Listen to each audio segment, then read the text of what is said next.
So, Moses ito, 2 week loss, Kelso high caliber grade. Kita mo, lalaki, baka mahulog ka dyan. Anong number to? 12.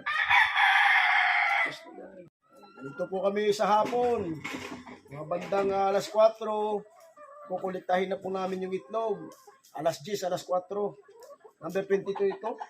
Pure 5K. Yan. Number 21. Sweater gray. Number golden boy. Number 13.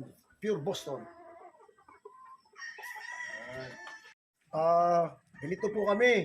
So, ang ginagamit ko na pollet, bullhen, is 62 heads.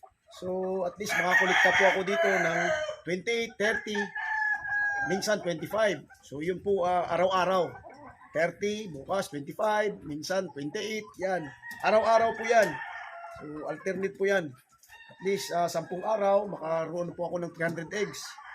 So, by 15 days, para makaload na po tayo ng isang loadan lang para papisa ng October 15. So yun lang ang ano po namin dito sa Hap and Sons. Simple lang po yung breeding system po natin. Hindi na masyadong sobrang arte. Ganito lang.